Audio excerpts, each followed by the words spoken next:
Hey guys, it's Generalkidd here. How's everyone doing today? So for this video, we're going to be doing something a little different than usual. So as some of you might be aware, there's been a lot of negativity surrounding the recently released game from BioWare called Anthem. Some other YouTubers, in fact, they've made their own videos expressing their opinions on Anthem, and it's actually spawned quite a bit of negativity throughout the gaming community. From an outside perspective, it seems like, it's almost like become the new cool thing to hate on Anthem. And, I don't know if that's actually the case or not, but it's just what it seems like from an outside perspective. But I've actually taken the time to play Anthem quite thoroughly these past couple weeks, and I've also played the VIP demo a month ago before the game came out. And after playing Anthem for quite a bit, I feel like a lot of the hate for Anthem is quite unreasonable, to be honest. That being said, there certainly are valid points about some of the flaws with Anthem, but overall, I feel like a lot of the hate is completely blown out of proportion or even unfounded. In fact, I've debated a lot of people across various forms of social media. I know those are like the worst kind of debates, but I debated about the ups and downs of Anthem with a lot of them, and I quickly came to the realization that a very large number of people I debated who were hating on Anthem through all these comment sections of articles and videos, they've actually never even played the game before. They were kind of just like parroting some of the stuff they read out there, and a lot of it's like not true in my opinion. Therefore there's just simply a lot of misconceptions and false information coming from them. So for this video, I wanted to share my own experiences and opinions on Anthem, and also go over some of the more popular complaints with it too, and just talk about them in detail. Now, I do want to make this absolutely clear that these are just my own opinions of the game, and others may have had their own different experiences and opinions, which are, of course, totally valid to them. So, like I said, this is just my opinion, and I just wanted to discuss this, since a lot of other people discussed Anthem with their own opinions as well. So, to start, for those who haven't played Anthem before, it's basically a third-person, open-world RPG game, and also a looter shooter. So, common comparisons to other games typically include games like Destiny or Warframe. While it does share similarities to some of these games, that's only because it's the same genre as them. So naturally, there'd be similarities, such as with games like Halo and Call of Duty. Both have similar gameplay features. You both play in first person, you both shoot guns in first person, and that's because they're first person shooters. So, obviously Anthem and Destiny, they're in the same genre, so that's why they share similarities, but doesn't mean it's like a clone of each other or something like that. But anyways, what's very unique to Anthem, one, standout feature, is the ability to fly around in your Javelin. That's kind of like one of the big selling points of it. And, it is honestly a really fun feature, actually. It's not a gimmick or anything. It's just, there's nothing quite like it. The ability to fly around an open world, in free play or during combat or during battles, it's, like I said, it's definitely no gimmick, and it is a part of core gameplay. And what I like sometimes about it is it's just relaxing to fly around in general for fun, and to take in the sights during free roam or even like in the middle of a mission, because sometimes in missions you have to fly between objectives, and you could take that time to actually take in the environment. The game's environments and visuals are no doubt very beautiful, and it's something that a lot of people agree on. The game looks amazing.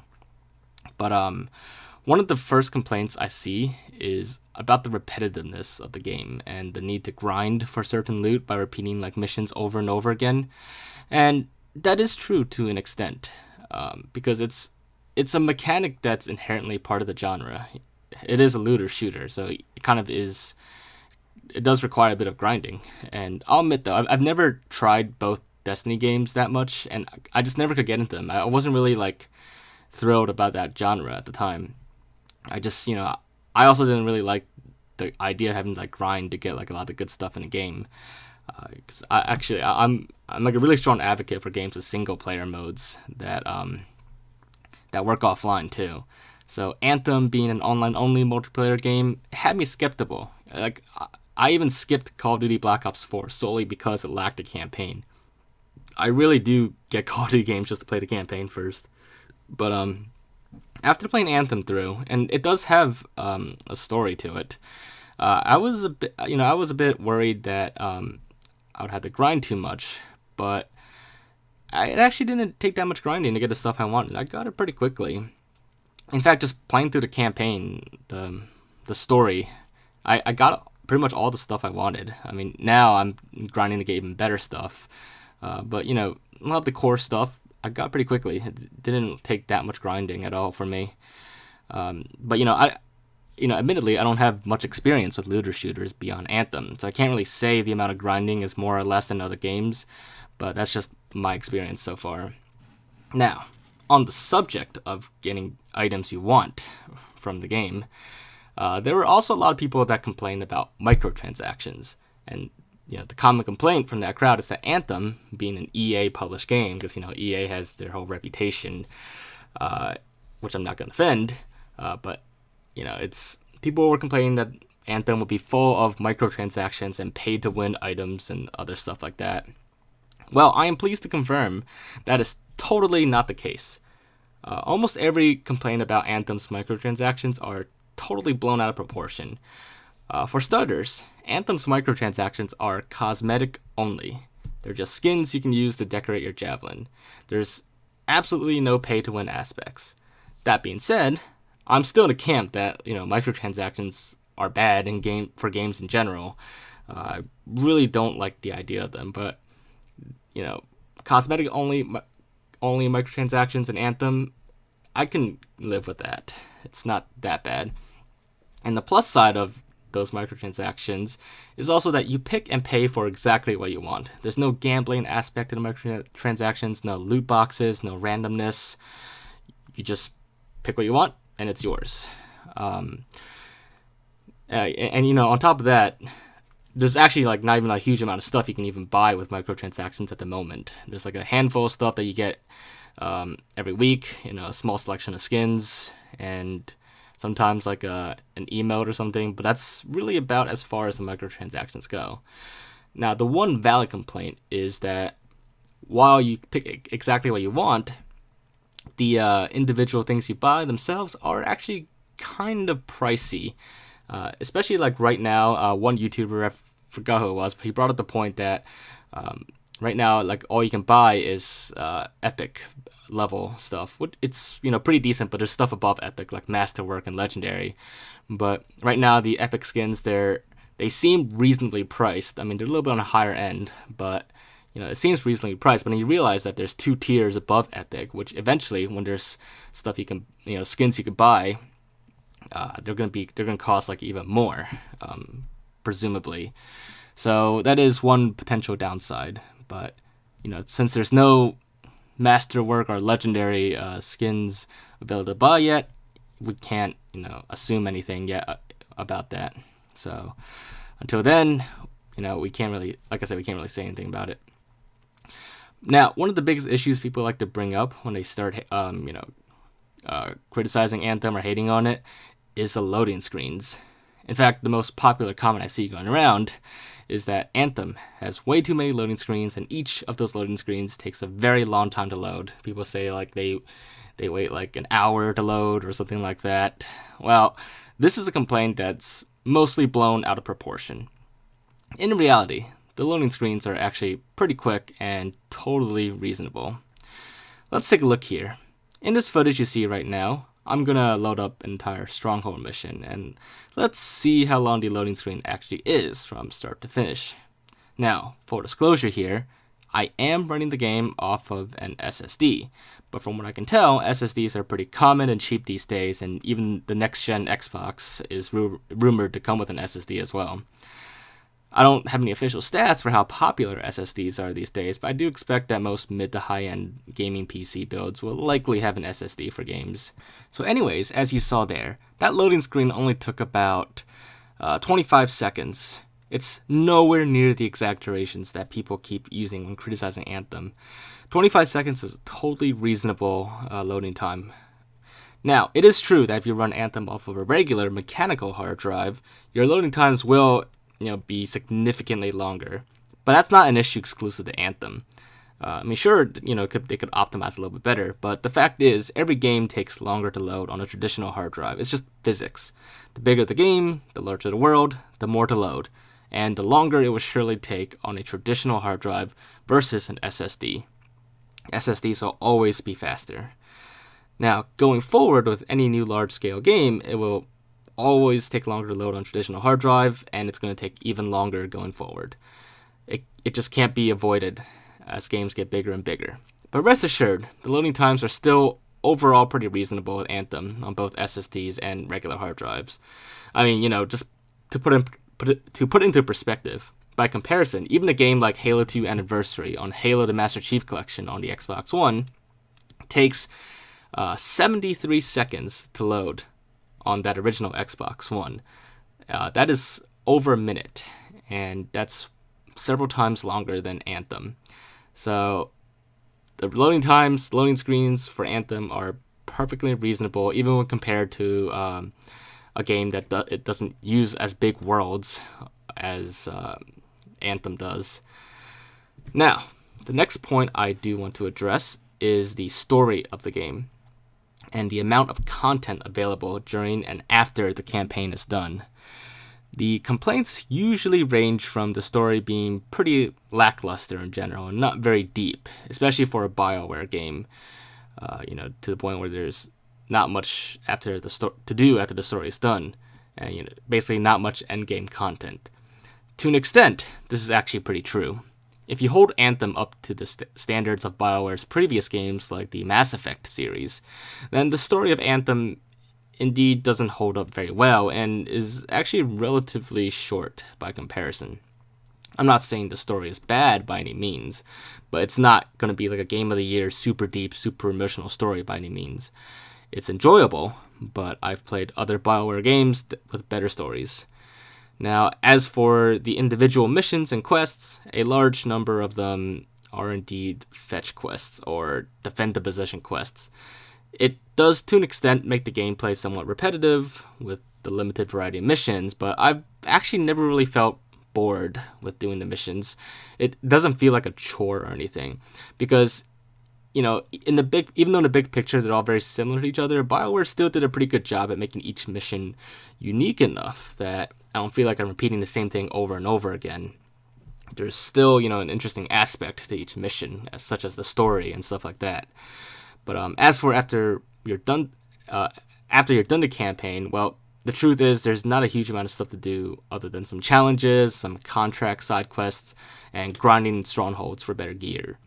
That doesn't mean the game stops being fun after you're done the campaign, and I'm sure they're going to expand it eventually and add expansions like Destiny did.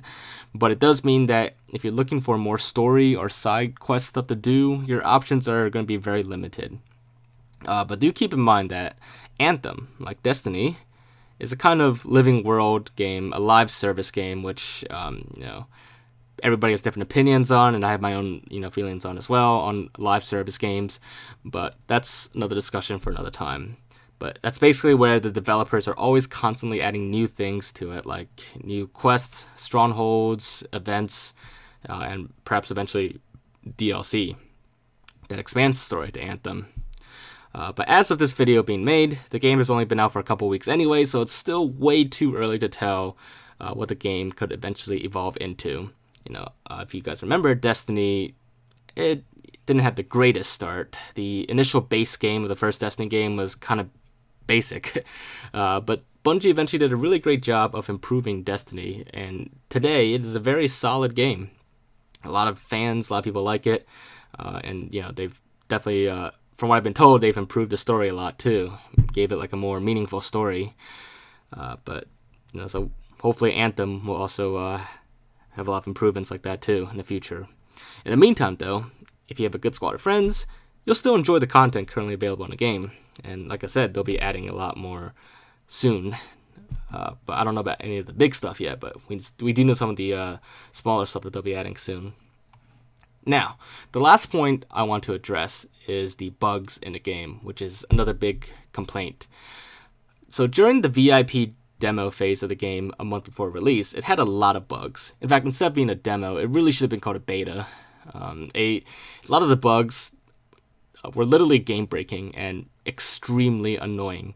Some of the bugs back then included extremely long to pretty much infinite loading screens, which means the game's never loaded, and I suspect that is where a lot of people got the false impression that Anthem has really long loading times. Fortunately, most of the bugs from the demo of the game has been patched before the launch of the full game. And even after the launch, they're still constantly patching more bugs and improving performance. That being said, there are still a few major bugs here and there. And these bugs, they aren't fun or very interesting glitches either, like the ones I usually upload on my channels. These are the kind of bugs that are annoying, like audio suddenly cutting out and no longer working anymore mid-game, which still happens quite a bit for me, and you can't fix it until you restart your game. And I don't want to restart my game if I'm already in the middle of a mission or a quest or a stronghold. So I basically have to do an entire mission or stronghold without any sound, and it bothers me a lot for sure. It's definitely a bug I hope gets fixed soon. It's pretty major, I would say. And more rarely, the game does occasionally crash for me too, just randomly out of nowhere. But aside from that, though, the game is still pretty solid, especially when you compare it to the VIP demo from a month ago. Now, this does bring up a valid point people make, that too many games these days are being released broken or incomplete. And that would certainly not have been acceptable by the standards of games that were released a decade ago, when major patches couldn't be released easily and distributed online. Back when a lot of games were offline only, you couldn't, once a game is shipped, that's it. You couldn't patch it or anything. So these kind of bugs, if released back then on a game, would have been totally unacceptable. So I do agree with that completely. Games shouldn't be shipped out broken. But it's kind of a double-edged sword with my thoughts on that, because on one hand, as long as the developers of Anthem are committed to fixing the game rather than leaving it in a broken state forever or something like that, then I can forgive them for releasing Anthem with bugs that it has. But on the other hand, we should still definitely expect a certain level of quality when the games are released. It should work, essentially. It shouldn't become the new normal for games to be released incomplete or broken at launch and rely on a day one patch. But anyways, it's been reassuring that the developers behind Anthem have at least been very transparent on social media with their plans for fixing the game and tackling all the bugs and stuff, and as well as adding new content. They regularly communicate with players, from what I've seen on Twitter, to get their feedback and see what to fix and stuff like that, and communicating that across as well. So I certainly have high hopes the game will get a lot better soon. It's definitely, undeniably, had a pretty rough start, but hopefully they improve it as time goes on. So to wrap this all up, everyone is definitely entitled to their own opinions of the game after they've had the chance to play it, and some of the negativity and complaints surrounding Anthem are certainly valid, but a lot of it is still, in my opinion, unfounded or blown out of proportion. My personal opinion after playing the game is that it's actually pretty good and really fun. I found it to be enjoyable, and, not everyone may agree or enjoy it, but it should be totally fine that some people enjoy the game, and if you still totally hate Anthem or something like that, it really shouldn't bother you either that other people are enjoying it. Just, let them enjoy it. What's the big deal? It's, people have their own preferences, and if you can't accept people like certain games, then it's just, it makes no sense at all, okay? So that wraps up this video. I was getting a little bit tired of debating the ups and downs of Anthem with, extreme haters, so I wanted to make this video tackling a lot of the common points and issues that people bring up. Feel free to discuss this further in the comments below. I'm definitely open to discussing more about this or answering questions or, just other issues that I missed or that you feel strongly about. I'll discuss it with you in the comments. Feel free to bring it up. Also, it's not the typical kind of video I usually do on this channel, but if you'd like to see me do more videos like this in the future, definitely let me know below in the comments. Otherwise, if you enjoyed this video, make sure to leave a like. Remember to leave your thoughts in the comments below. And if you haven't already, make sure to subscribe to my channel to stay up to date on our latest videos. And I will see you all next time. Bye, everyone.